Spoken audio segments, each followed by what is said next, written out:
parties gerrymander. Maybe not in every time they get a chance, but both parties have gerrymandered. There are gerrymanders around the country that you could call Democratic gerrymanders. Wisconsin has a Republican gerrymander.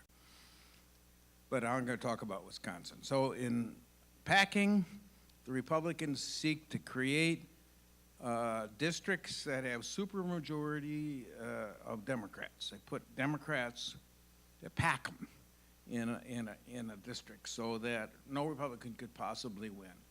If that district political identity, as it were, was 80% Democrat, that would be happy. They'd be happy with that. The idea is to waste a lot of the Democratic votes because obviously you only need 50% of the voters to win the district. All the voters above 50%, their votes are in a sense wasted. Wasted in the sense that they don't contribute to the election of a Democrat to the state legislature. So you take all the rest of the Democrats and you crack them. Crack them means you spread them out so they couldn't possibly elect a Democrat in all those other districts. But you need to spread them out in order to achieve that. So in a cracked district, there's typically 35 to 40% Democrats, 60 to 65% Republicans. But in a packed district, there'll be over 70% Democrats. And that's the case in Wisconsin. I can illustrate all this by the Fox River Valley, if you can turn to the map. You go down to Appleton, there's a packed district, number 57, which includes Lawrence College and parts of Appleton that are heavily Democratic, and includes the town of Menasha, which is Democratic. And that's a packed district. Republicans didn't run a candidate. And surrounding that district are three other districts, 56, which kind of wraps around 55. You have to follow the color. 55 and 3. And 55 and 3, all three of these districts take part of the greater Appleton area and then spread them out into the country so as to, that's cracking, taking some Democratic votes and combining them with more Republican votes. And 55 and 56 are all Republican districts. So those are the techniques of packing and cracking, and they're duplicated all across the state. If there's anything that should motivate people who govern or who care about government, that was startling to me. Shouldn't that be a motivator? Let me talk a little bit about the circumstances in which this gerrymander was enacted. It was enacted in the summer of 2011.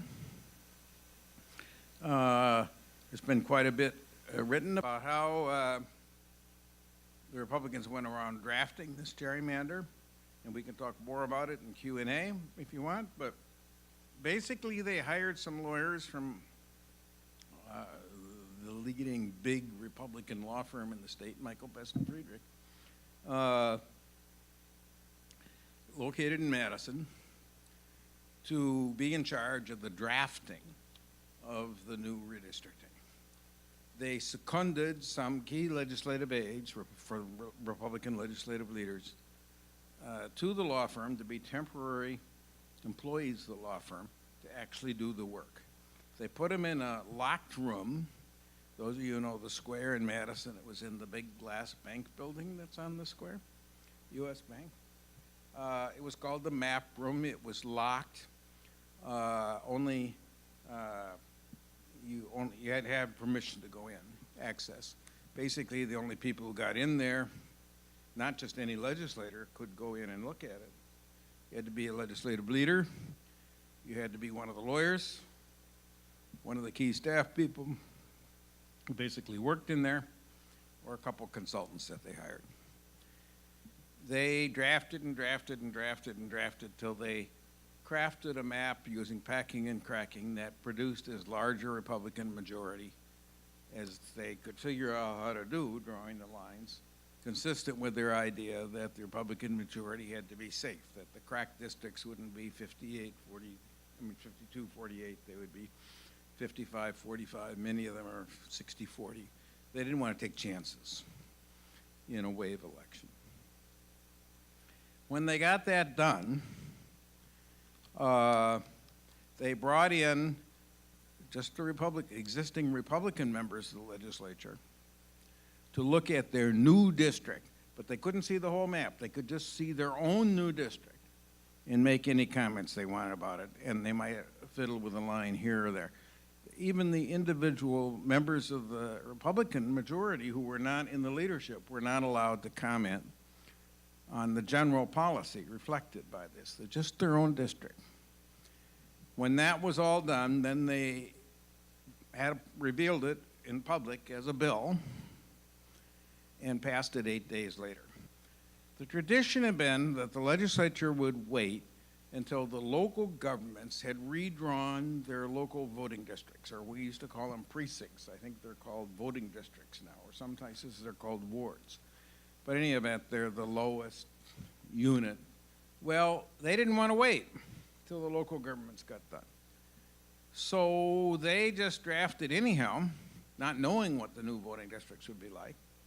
And then because of the Wisconsin Constitution, they passed a statute directing all the local governments when they got around to redrawing their voting districts to be sure that none of the new voting districts crossed any assembly district line as just drafted. So you had the local governments lost their ability to control a little bit assembly district drafting. We need to take redistricting out of the hands of the legislature. Voters don't choose their legislators, legislators choose their voters, because we let the legislators draft their districts. So with that, I want to introduce Hans Breitenmoser. So I'm going to hold this in my hand, and then you guys can see an illustration. The purple counties passed advisory resolutions. What Lincoln County did was we said that we feel the state of Wisconsin should come up with a nonpartisan procedure for drawing our legislative and congressional district lines. It passed 18-4. I think that helped inspire some other counties. And I think this is another, sort of homework assignment for everybody. Talk to your county clerks, because and I just was talking with ours the other night to see if the County Clerks Association has taken a position on this, and as far as he knew, they had not. So I think the County Clerks Association might be another good resource for us, because no clerk wants the cluster and chaos of having more districts than necessary, cutting up a county and making the polling places such a complicated system. The lines are supposed to follow existing boundaries as much as they can. And of course, they're not going to follow them perfectly, but they sure as heck can follow them better than what they are now. And there's nothing about the current system that does anyone any good except for the political party who drew them. It doesn't do the legislature any good. It doesn't do Joe and Jane Public any good. It doesn't do democracy any good. It doesn't do public policy any good.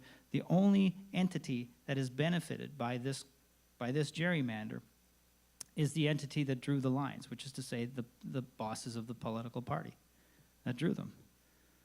And there again too, ask your legislature, ask your legislator, what's the benefit of having this line drawn way over there? What do I have in common with those people that are 100 miles in that direction, and where the line goes through in a wonky way and comes back over here? Explain to me how that's beneficial for me and how that's beneficial for them.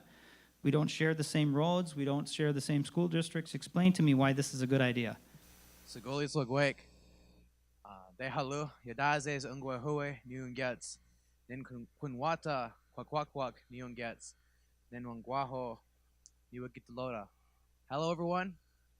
My Oneida name is He Walks Amongst the Sky, and my Kwagilt name means the sound of thunder. Now I'm Wolf Clan. I'm part of the Oneida Tiaga, people of the Standing Stone, the Oneida Nation, just local here.